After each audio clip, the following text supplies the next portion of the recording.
Hi, you're on the Reddit Confessions channel. You're not even my real dad. That's what she said. Flat. Cold. As if those words hadn't just split me open like an old wound I didn't know was still bleeding. I was standing in line at a grocery store, holding a box of cereal and a bottle of allergy meds for June, the youngest. The girl I'd raised since she was a toddler. The girl I taught how to ride a bike. The girl who once made me a card that said, "You're the best dad ever, even better than Santa." And now she stood beside me, arms crossed, phone in hand, not even looking up when she said it. I only came because Mom made me. Can we go now? That was it. No drama. No screaming. Just a surgical strike to the heart. The cashier scanned the items like nothing happened. I tapped my card. Declined. Tried again. Declined again. Behind me, a teenage boy sighed loudly. June rolled her eyes. I wanted to die right there. We left the groceries on the counter and walked out in silence. The sun was blinding. It felt too bright for the moment, like the world was mocking me. I unlocked the car, sat behind the wheel, and just stared. My hands were trembling. I could hear my own heartbeat in my ears. That's when she finally looked at me. Mom said you might get upset. That's why she didn't want me to say anything. Upset? No, I wasn't upset. I was erased. Everything I had built, the bedtime stories, the school pickups, the doctor appointments, the goddamn Halloween costumes I made by hand, gone. One sentence, and it was like I had never existed. I didn't say a word on the drive home. I didn't even cry. I just unraveled quietly. Lorraine was on the couch when we got back. She looked up and immediately knew something had happened. June walked past her, headphones in, like nothing happened. I stood in the doorway like a ghost. She told me. I said. Lorraine blinked slowly. I was going to bring it up. Eventually. Eventually. Another word that felt like a knife. Like everything was inevitable, and I was just the last one to find out. Again. I need to know the truth, I said. All of it. She hesitated, then gave the smallest nod. And what she told me next wasn't just about the girls. It was about lies buried so deep I didn't even know I was living inside them. That night, I packed a single bag. One shirt, my toothbrush, and a folder with documents I hadn't looked at in years. I left a note on the fridge. You got what you wanted, but this isn't over. And when I walked out of that house, I didn't know where I was going. But I knew this, whatever came next, would change everything.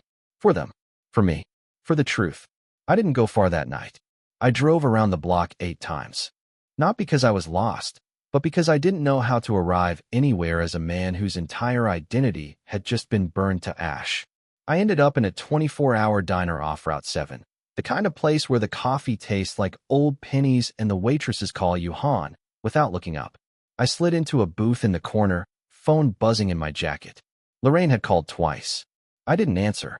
June texted once. Sorry if I upset you. That was it. Not I didn't mean it. Not please come back. Just a limp, emotionless sorry if. I ordered coffee I didn't drink and stared out the window. That's when something caught my eye. On the seat beside me was Lorraine's iPad. I must have tossed it into the car during my foggy packing frenzy. The screen lit up, and my stomach twisted when I saw the name. Derek. With a heart emoji. I hadn't heard that name in almost a decade. He was the ex. The mistake, as she once called him. The guy who vanished before the girls were born. Lorraine had told me he left when she got pregnant. That he ghosted her. That he wanted nothing to do with them. And I believed her. Because why wouldn't I?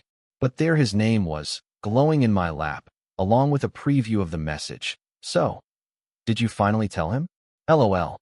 I unlocked the iPad without even thinking. Her passcode was the same one she used for everything, my birthday, which stung in a way I wasn't ready for. My fingers shook as I opened the thread. Hundreds of messages. Weeks, maybe months, of conversations. Photos of the girls. Updates on their school. Their behavior. Their growth. Pictures of their report cards, of birthday parties, of our family dog. And her words in between them. They still think Corbin's their dad. He's clueless. Honestly, it's kind of sad. I'm glad you're around again. I hated lying all these years. I dropped the tablet. It bounced on the vinyl seat and clattered to the floor. The waitress came over and asked if I was okay. I told her I spilled something. She handed me napkins, not realizing I wasn't cleaning up coffee. I was wiping away the last drops of who I used to be. I sat there until sunrise. Not crying. Not screaming. Just vanishing slowly. Like fog under streetlights. When I finally stood up to leave, I made a decision, not the kind you speak out loud, but the kind that grows quietly in your bones. I wasn't going to chase anyone anymore. Not Lorraine. Not the girls. Not the past. But I wasn't going to vanish either. They wanted a world without me? Fine. But they had no idea what life looked like when I stopped holding everything together. And what I was about to do would shake every one of them to their core. Not out of spite, but because truth, when it finally shows up, doesn't knock politely. It kicks the damn door down. By the time I got back to the house, the sun was already up. That golden morning light, the one that used to mean pancakes and cartoons, it just made everything look fake. Like someone had painted over the truth. I parked down the street. I don't even know why. Maybe I didn't want them to hear me coming. Or maybe I still didn't know if I was coming back as their husband and father, or as something else entirely. The house was quiet. Lorraine was probably asleep, maybe with that same fake exhaustion she always used to guilt-trip me. June and Maggie's shoes were by the door like nothing had happened. Like our whole life hadn't imploded 12 hours ago. But I wasn't walking in to talk. I was walking in to see. I went straight for the hallway drawer, the one she always kept locked. I asked about it a few times early in the marriage, back when I was still naive enough to think married people shouldn't have secrets. She brushed it off with, "Oh, just tax stuff and legal junk," and I believed her because that's what you do when you love someone. You believe the lies they make sound boring. Except now I knew better. And the key? I found it years ago in the pocket of her winter coat when I was doing laundry.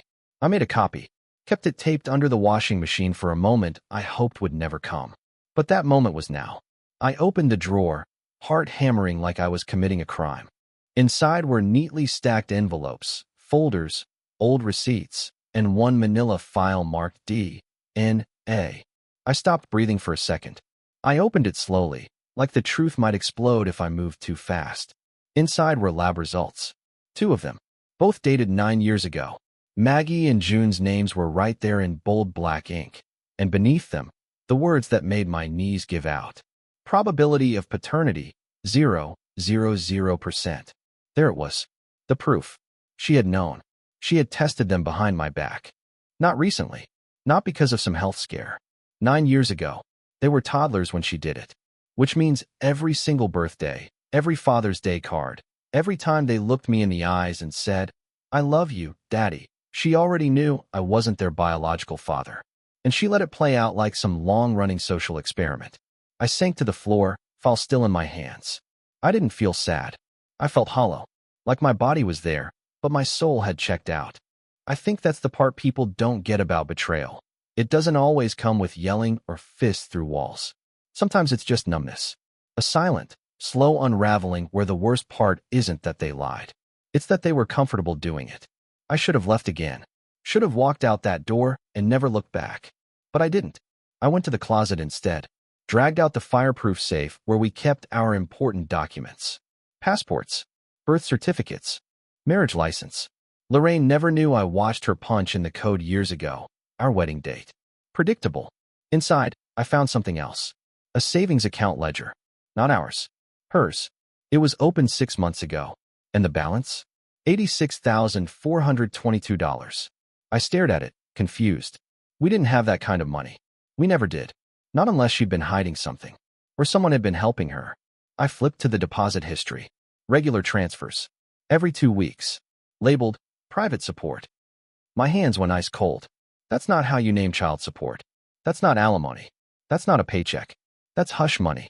Suddenly, Derek's messages made sense. The reappearance. The timing. The confidence. And Lorraine, sitting on that couch like a woman waiting for the clock to run out. But they didn't count on me finding everything. And they definitely didn't count on what I planned to do with it all. Because I wasn't walking away again. No. This time, I was going to set the truth on fire and let them watch what they built burn. The next day, I called in sick for the first time in 7 years. I told my boss I had the flu, but really, I was burning with something else. Something hotter, sharper, the kind of fever you get when you've been lied to for over a decade and suddenly the lie starts screaming for attention. I didn't sleep. I didn't eat. I watched the clock, waiting for noon, because I remembered something Lorraine mentioned in passing just a few days ago. She and the girls were meeting a friend for lunch at this trendy little cafe downtown. She said it like it didn't matter. Like it was just another meal in the long list of afternoons I wasn't invited to. But now I knew better. I parked across the street from the cafe 30 minutes early. I waited in the car, eyes locked on the glass front door. The place had those stupid chalkboard signs outside that said things like brunch is the new black and espresso yourself. Cheerful nonsense that made my stomach turn. Then I saw them. Lorraine, Maggie, June, all three walking in like the perfect little trio. Lorraine was dressed nicer than usual. Maggie had her phone out, filming a quick TikTok spin. June was chewing gum like she hadn't told me I wasn't her real dad in front of a grocery store line. And then came the fourth, Derek. He looked exactly like I imagined he would, smug, clean-shaven, wearing some button-up shirt with rolled sleeves like he was on a date. His hand went straight to Lorraine's back like it belonged there. She didn't flinch, didn't push it away. And the worst part? The girls smiled. Like they knew him. Like this wasn't their first lunch with him. That's when it hit me. This wasn't some sudden reunion. This had been going on for months, maybe longer. I didn't storm in. I didn't yell. I wanted to. God, I wanted to flip tables and scream. But something told me they needed to see the consequences build before they could feel the weight of what they'd done. So I waited. I watched. And I took pictures. Each smile. Each hug. Each time Derek touched Lorraine or made the girls laugh like some long-lost sitcom dad returning for sweeps week. I documented all of it. Not out of spite, but out of precision. I wasn't going to explode. I was going to dismantle. And as I sat there, camera in hand, an idea formed. One so dark and satisfying I almost scared myself. If they wanted Derek to be the father so badly, then let them have him. Fully. Completely. No trace of me. No money. No backup plan. No emotional anchor. I was going to vanish in a way that left them exactly where they had pushed me, out of the picture. But first, I needed to ensure they'd never forget the hole I left behind. That night, I returned home while the house was empty. I knew Lorraine would take the girls back to her sister's like she always did on Wednesdays. Her sister, the one who always said I hovered too much. She'd be thrilled to see me gone. Perfect. I grabbed every photo of me and the girls, from the walls, the dressers, the fridge. I pulled down the drawings they made in elementary school that said, "I love you, Dad," in crooked crayon handwriting. I found the scrapbooks Lorraine made during our honeymoon phase and peeled out every single memory of me. And then, I left one thing behind. A manila envelope. Inside it, copies of the DNA tests, screenshots of Derek's money transfers, the pictures from the cafe, and a handwritten note. You win. He's yours. But now, so are the bills, the braces, and every broken promise that follows. Good luck, Lorraine. And Derek, I hope you like being called Dad when it's convenient. You'll get used to it. I left my wedding ring on top of the folder. By morning, I was gone. But the silence I left behind, that was only the beginning. I didn't go far. I stayed in town, just a few neighborhoods away, in a short-term rental that smelled like paint thinner and broken dreams. The bed creaked, the fridge buzzed like it had something to say, and the walls were thin enough that I could hear the guy next door whispering sweet nothings to someone who never answered back. But I didn't care. I wasn't there for comfort. I was there to watch everything I built fall apart without me.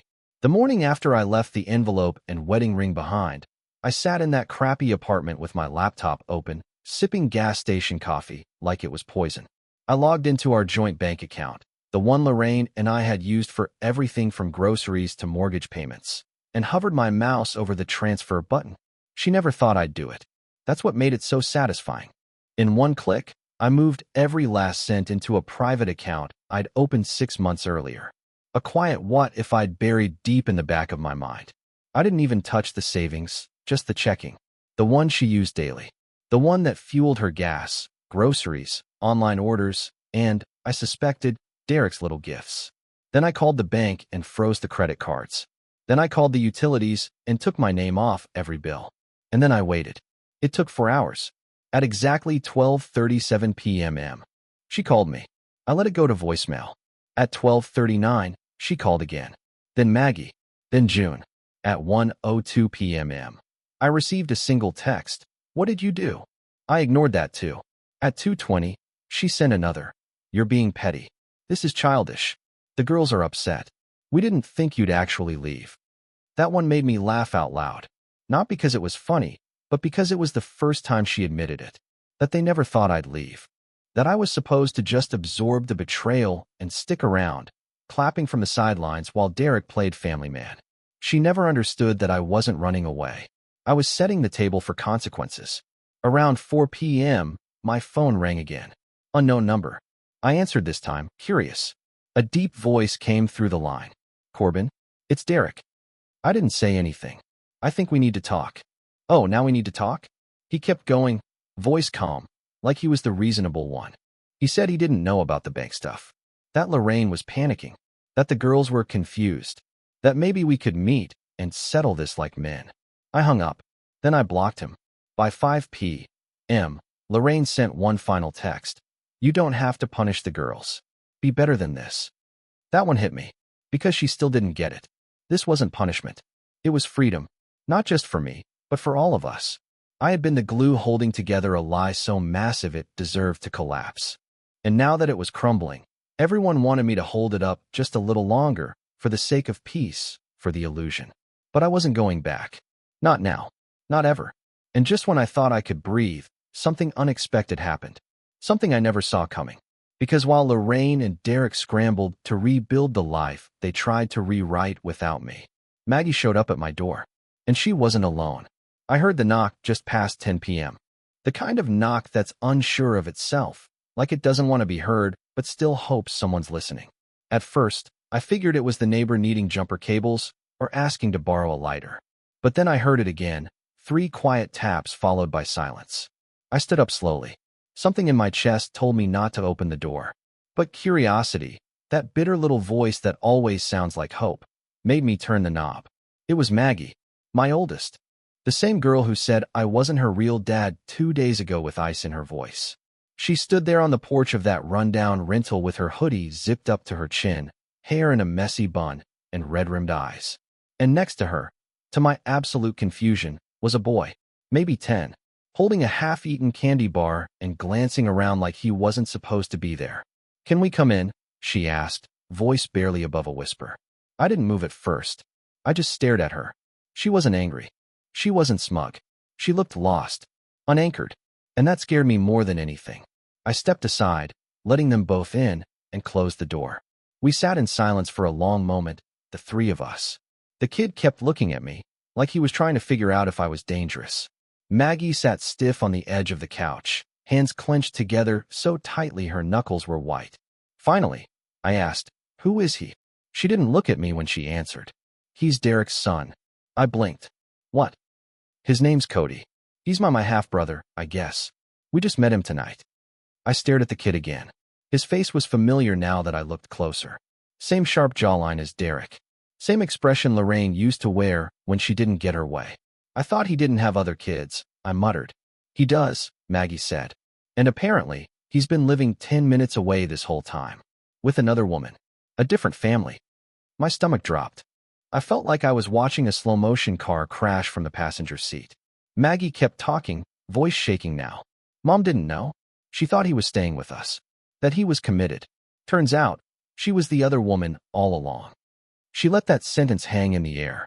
I sat back, arms folded across my chest, unsure what to feel. Vindication? Pity? I didn't know. All I knew was that Lorraine's fairy tale had just imploded, and this time, I hadn't lifted a finger. Maggie wiped her face. She's a mess. Crying. Screaming. She blames you. Of course she does, I said flatly. She said you ruined everything. I laughed, really laughed, for the first time in days. It came out sharp, bitter, like air escaping a popped balloon. I didn't ruin anything, I said. I just stopped pretending. Then Maggie finally looked at me, and the weight of everything she'd set up until that moment didn't prepare me for the next. Why didn't you fight for us? She asked, voice cracking. You were our dad. You still are. That sentence hit me like a sucker punch to the ribs. I wanted to scream. To ask her how she could say that after what she did. After everything Lorraine had hidden.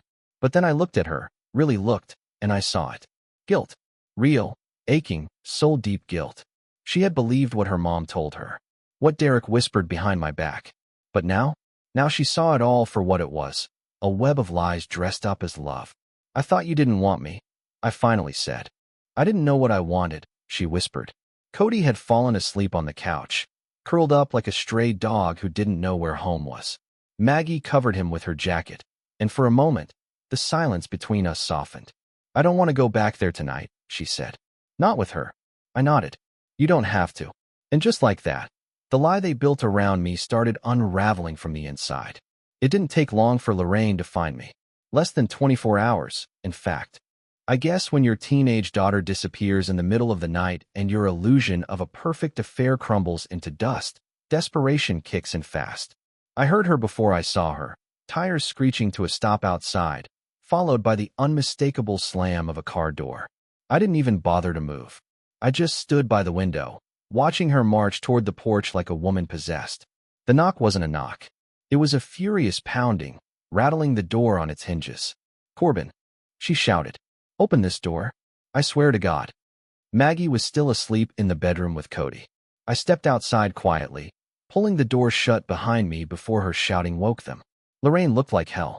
Eyes puffy, makeup smeared, still in the same clothes as yesterday. Her hands were shaking, but her eyes burned with something that looked too wild to be just anger.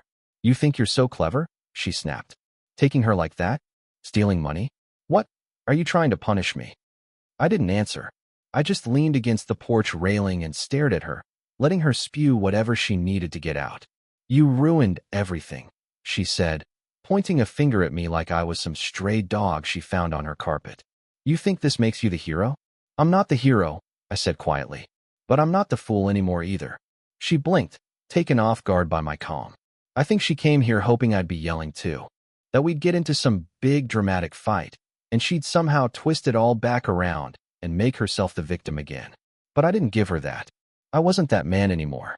You lied to me for 14 years, Lorraine.